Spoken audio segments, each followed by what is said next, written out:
Bonjour à tous, c'est Pastille, j'espère que vous allez bien. On se retrouve aujourd'hui dans mon jardin pour la suite du travail de la dernière fois. Alors on avait taillé un talus très très raide. Il est toujours très très raide, mais maintenant on y voit beaucoup plus clair. On est mi-décembre, il fait un temps magnifique. Il y a une très très légère brise, mais vraiment pas grand chose, il n'y a pas un nuage dans le ciel. Il y a un avion par contre qu'on doit peut-être entendre, des oiseaux toujours tout près, et la température s'est radoucie. Donc ça veut dire que la vie du sol a un peu redémarré, parce que c'est rare à l'altitude où je suis, en Corse environ 300 mètres, qu'on ait un hiver très très froid où les vers de terre se réfugient au plus profond, où plus rien ne bouge et où le sol reste froid, quasiment gelé, mais froid en tout cas pendant tout l'hiver. On a des phases où ça se réchauffe, et quand ça se réchauffe, la vie du sol redémarre. Et on peut faire de nouveau du travail dans le jardin. Et c'est ce qu'on va faire aujourd'hui. Alors la dernière fois, on avait taillé très ras tout le talus, et notamment les clématites qui cachaient un peu tout le reste et qui étouffaient tout le reste. Maintenant qu'il n'y a plus rien, on voit qu'on a pas mal de mélisses. On avait aussi trouvé des petits arômes mouchetés très jolis, des feuilles assez rondes, pas très pointues par rapport aux arômes d'Italie d'habitude. Et on va essayer de les préserver. Alors il y avait aussi de l'aquilée. Et l'aquilée, elle est arrivée il n'y a pas très longtemps. Alors il n'y en a pas encore tellement que ça sur le talus, mais elle m'intéresse beaucoup, un peu comme la mélisse d'ailleurs, parce que ses racines font un réseau dense, et en fait elle se multiplie comme ça en faisant pousser ses racines et en refaisant sortir des pieds de ses racines. Et en tout cas, les aquilées, comme les mélisses, tiennent le sol en pente. Ça fait comme une sorte de filet. Vous savez, quand vous êtes en montagne, sur les routes de montagne, sur les endroits escarpés qui sont un peu en surplomb de la route, vous avez des gros filets métalliques qui tiennent la surface au cas où il y aurait des rochers qui tombent. Et bien là, on est un petit peu dans cette situation en miniature, c'est-à-dire qu'on a un talus extrêmement caillouteux, mais dans lequel, avec les années, à force, il y a un peu de matière organique qui s'est mise, de la terre, des plantes qui ont pu pousser dedans et puis qui se sont dégradées pour refaire encore de la matière organique, etc. Mais les cailloux sont assez gros et ils ont besoin d'être tenus. Et les plantes font très très bien ce travail-là. Donc on va laisser les mélisses, on va laisser les aquilées, faire très attention. Par contre, les clématites qui sont vraiment trop envahissantes, je vais carrément les dessoucher, les arracher. Et ça, c'est un gros travail. Alors, je ne vais pas tout faire en podcast, hein, mais on va voir ce que ça donne. Et on va voir aussi si on trouve d'autres choses intéressantes. Voilà, c'est parti. J'ai avec moi une pioche, une petite griffe à 3 dents que je tiens d'une seule main pour s'il y a des petites choses plus fragiles, on va dire arrachées. Et un seau parce que je trouve souvent des morceaux de verre ou des déchets dans le jardin. Voilà. Et après cette longue introduction, on est parti.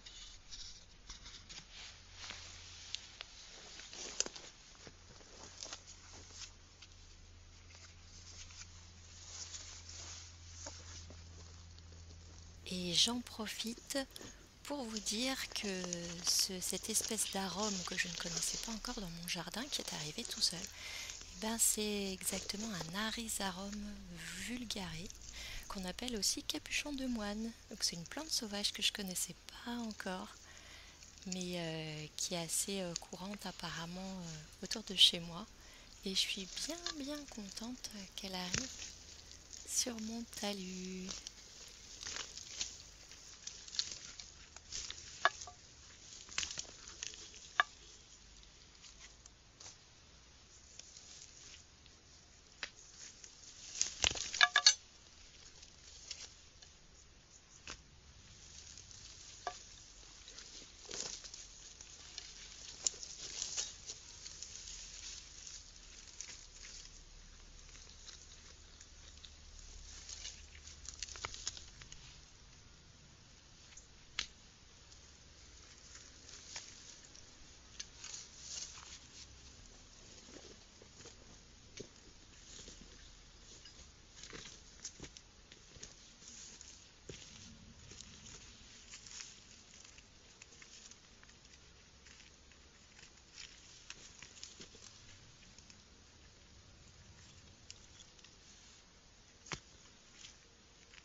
je continue la voix off pour vous commenter les bruits qu'on entend en fond.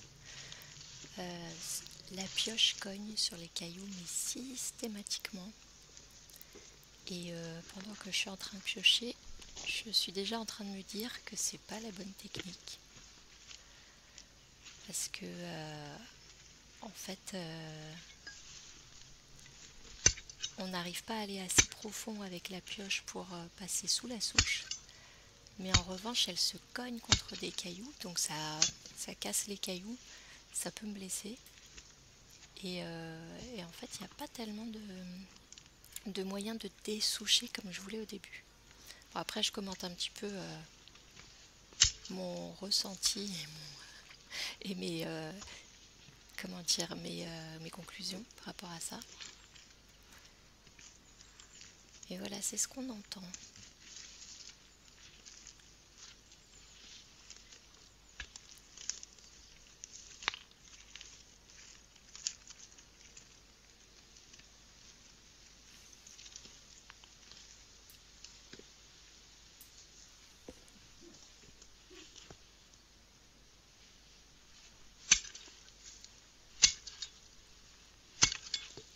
On entend même un bref écho métallique des dents de la pioche qui résonnent en fait.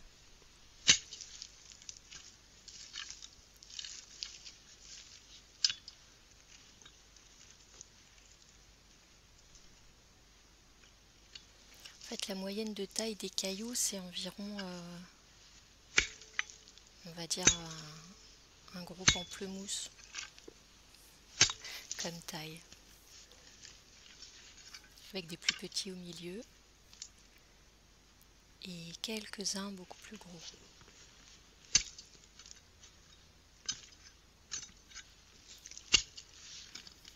Et il faut imaginer les racines de la clématite entortillées autour de tout ça.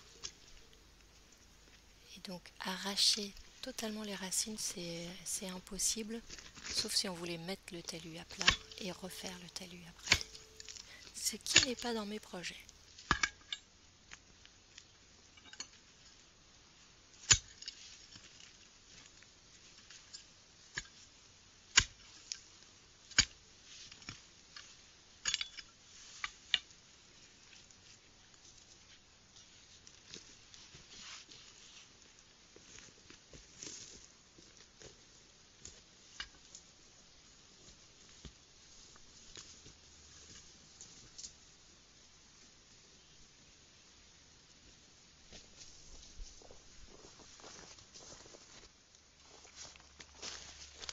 Alors, petit point de situation.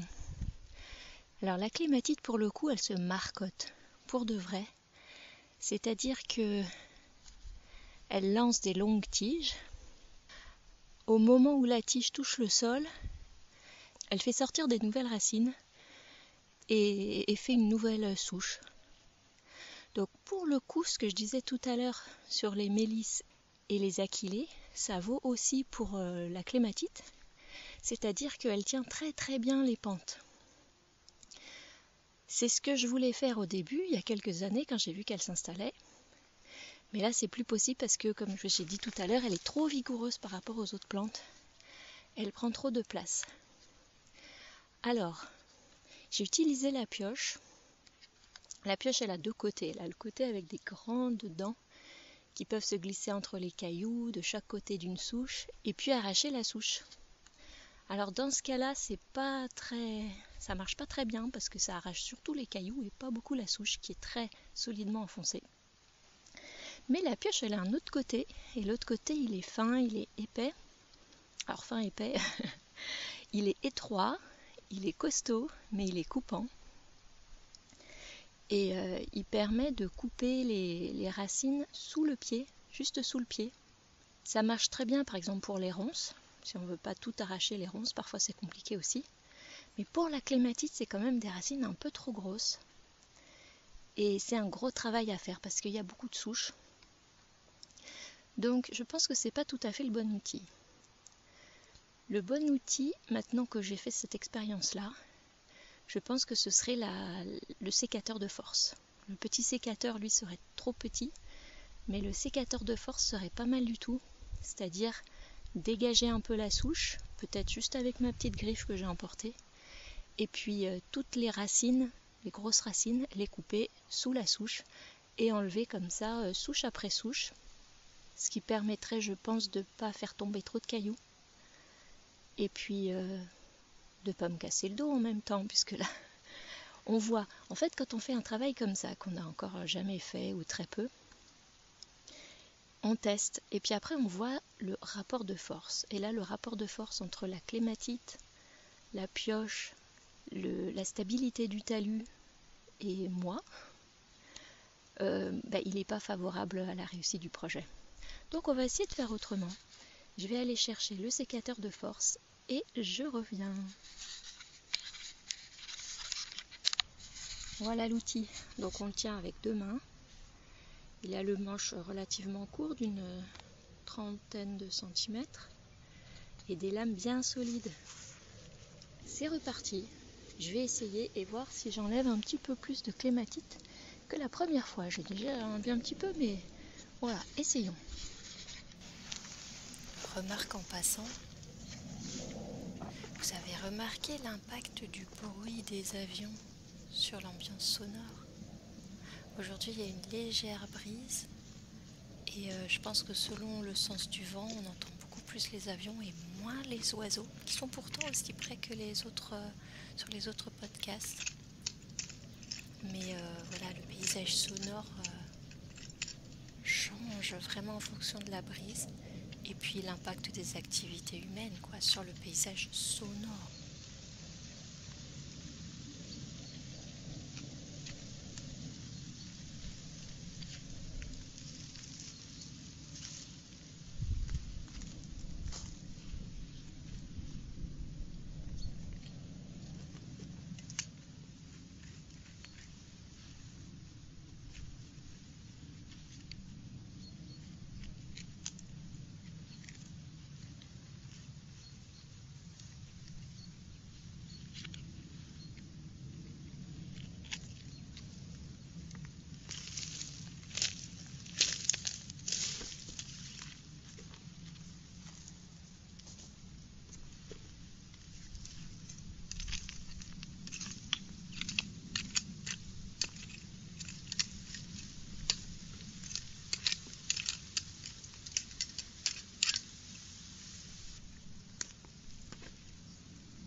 Alors déjà, ce qu'on remarque au niveau sonore, c'est que ça fait beaucoup moins de bruit d'outils que la pioche qui tape sur les cailloux, quel que soit le côté de la pioche utilisé.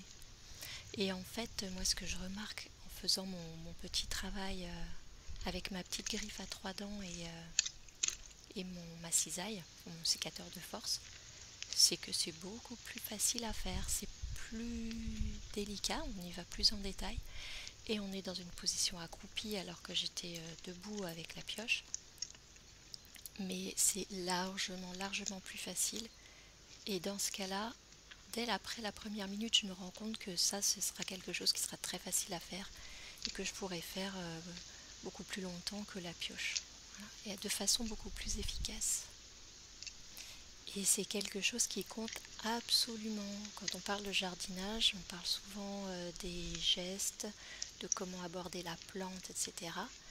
Mais il faut penser que nous-mêmes, on est quand même la moitié on va dire les 9/10 du succès de l'opération.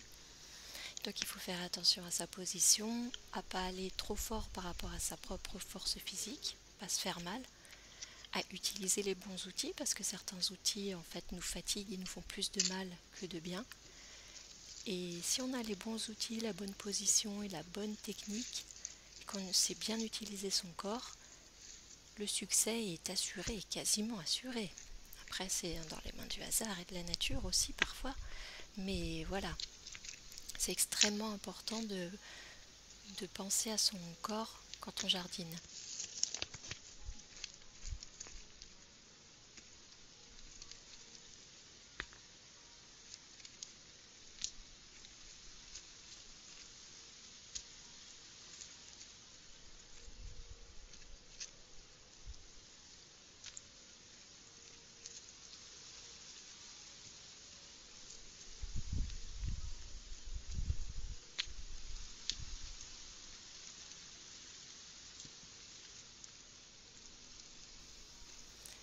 On entend en fond très lointain des cloches qui sonnent à la volée.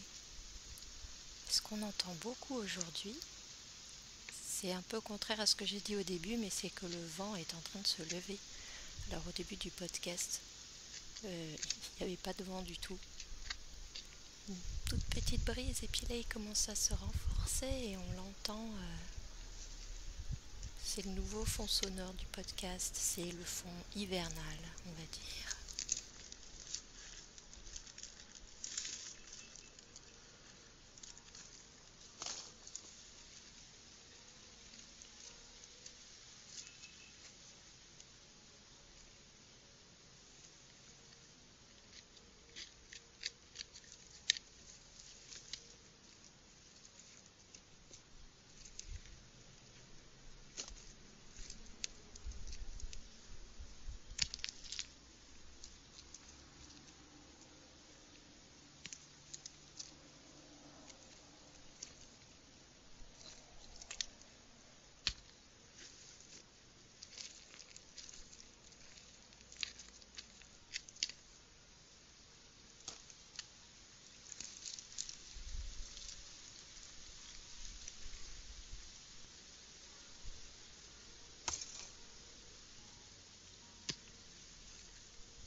Voilà, alors c'est un travail qui se fait, qui est pas facile. J'estime le nettoyage complet à 3 bonnes heures, je pense. J'ai trouvé un morceau de métal, un morceau de verre. C'est un endroit qui a été pas mal remué avant que j'arrive. Et parce qu'avant il y avait une pente régulière et des terrasses ont été créées. En terrasse, en talus. Mais avant, ça servait un peu de dépotoir. Donc je trouve encore des saletés. Voilà, comme pas mal de petits coins à la campagne, malheureusement, les gens considèrent que s'il n'y a personne, ils peuvent tout salir. Donc ils jettent leurs déchets dans la nature, ce qui n'est pas notre cas. Voilà. Alors, ce que j'ai remarqué, c'est que en fait, on a des grosses souches. Celles-là, il faut vraiment les traiter, à couper les racines et tout ça. Mais parmi les marcottes, il y en a qui sont plus récentes et donc on peut les arracher facilement avec juste à la main en tirant dessus. Je pense que les grosses, si j'enlève tous les gros pieds, ça devrait beaucoup les ralentir. Par contre, ça ne va pas les tuer. Donc c'est un travail qu'il va falloir après entretenir. C'est le cas très souvent quand on fait ce genre de chantier dans les jardins. Il ne faut pas espérer venir une fois et c'est bon, on n'a plus jamais à y revenir. On fait déjà le plus gros, et puis après on attend et on voit ce qui reprend et on entretient ou on finalise. Ça prend plusieurs étapes. À chaque fois, les étapes successives sont plus faciles que les précédentes. Et donc c'est ce qui va se passer ici. À chaque fois en fait que j'enlève une souche, ça fait un peu comme une clairière dans la végétation. Parce qu'en fait les clématites sont des plantes tellement vigoureuses que autour du pied, autour des racines principales, il n'y a rien qui pousse. Donc quand on enlève une souche comme ça, de clématite, ça fait quand même, c'est quand même épais, ça fait du gros bois, ça peut faire de 3 cm de diamètre, facile. Ça fait comme une clairière, ce que je disais, et donc des petites plantes qui sont autour peuvent prendre la place. Dans la terre, il faut savoir qu'il y a des graines, toujours il y a des graines, elles sont là et elles attendent les bonnes conditions pour germer. Et quand on fait de la place, on voit germer ou se semer, venant de l'extérieur, plein de petites plantes qui créent des surprises. Je pense que c'est le cas pour mes petits arômes mouchetés. C'est le cas aussi pour les achillées qu'il n'y avait pas au début. Et même les mélisses, il y en avait un peu autour dans le reste du jardin. Mais elles n'étaient pas encore installées là. La mélisse, c'est une plante très vigoureuse quand elle se plaît. Mais par contre, elle n'est pas très grande et elle ne fait pas des lianes comme la clématite. Donc je suis très très contente qu'elle s'installe sur ce talus sur lequel je ne peux pas planter grand chose. Donc c'est parfait pour laisser venir les plantes sauvages. En conclusion, quand on commence un chantier comme ça, où on ne sait pas trop comment s'y prendre, comment faire, il ne faut pas hésiter à essayer quelque chose et à bien observer et à essayer autre chose jusqu'à ce qu'on trouve la bonne solution. Il y a toujours une solution adaptée, mais ce qui est très important, c'est d'utiliser les bons outils, de faire attention à son corps et à son jardin. Et alors pour le coup, je vous parlais du sécateur de force et de comment je l'utilisais pour couper les racines sous la terre. Donc j'ai bien spécifié que je dégageais bien avant la souche des racines parce que dans la terre, il y a plein de petits cailloux, il y a plein de petits grains de sable, des choses comme ça. Et c'est très facile de bousiller une cisaille en essayant de couper un caillou, enfin voilà, si un caillou qui se met entre les lames. Donc faites bien attention à ça. Normalement, la cisaille, elle ne s'utilise pas dans la terre, bien sûr, mais là, c'est vraiment, vraiment l'outil idéal. Vu qu'on est au milieu des cailloux, que la pioche, ce que j'ai essayé tout à l'heure, la plupart du temps, elle tape sur un caillou, ce qui peut être très dangereux parce que ça peut faire des éclats qui vous arrivent dans la figure, dans les yeux. Mais donc voilà, dessoucher ces choses-là. Alors j'ai même pas vraiment dessouché pour le coup, j'ai coupé les racines. Donc des racines, il peut ressortir encore des choses. Comme j'ai dit tout à l'heure, ce sera à surveiller, à suivre et à peaufiner avec le temps. Voilà. Bon je vais m'arrêter là. C'est un petit épisode aujourd'hui. Mais ça marche bien. Moi je vais continuer tranquillement. Ce que je suis en train de faire. Et je pense même que je pourrais le faire en plusieurs fois.